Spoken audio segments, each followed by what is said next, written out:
In this video, we are going to look at finding limits algebraically using the least common multiple method.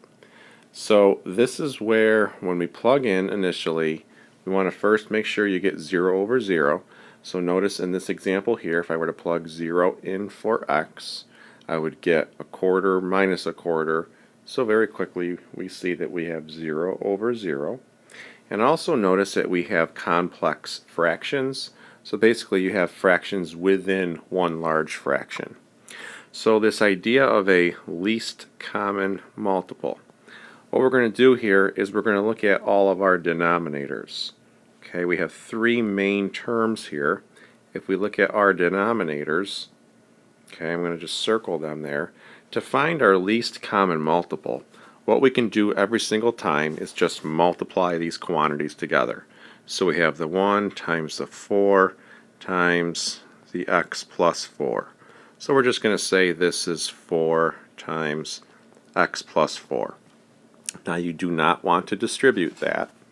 What you instead want to do is multiply all three terms by that least common multiple.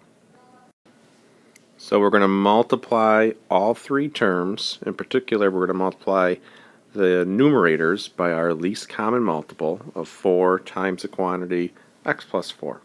So from there, again, the reason we don't want to distribute that is because we're going to be looking for common factors to cancel each other out or divide each other out. So notice this x plus 4 cancels out that x plus 4. This 4 will cancel out that 4. And down in our denominator here, nothing will cancel out. So if we jot down what we're left with here, with our first term, we just have a 4. Now be on the lookout for this negative sign.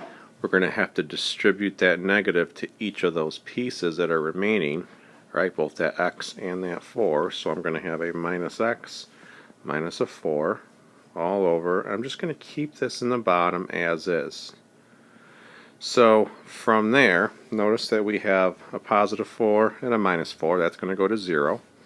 So I'm still going to carry over my limit notation as x approaches 0. In my numerator, I still have a negative x. And in my denominator, I'm just going to write this as is. Okay, so now notice that we have this x up top will cancel out with that x in the bottom. So from there, I could now write what's remaining.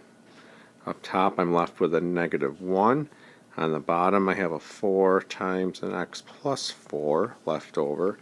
And now I'm finally going to substitute in my 0 for x. So that means I can drop my limit notation.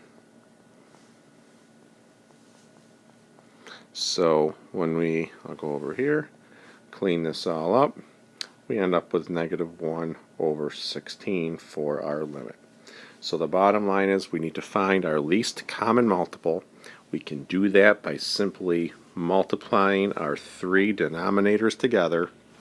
We multiply all three terms by that LCM.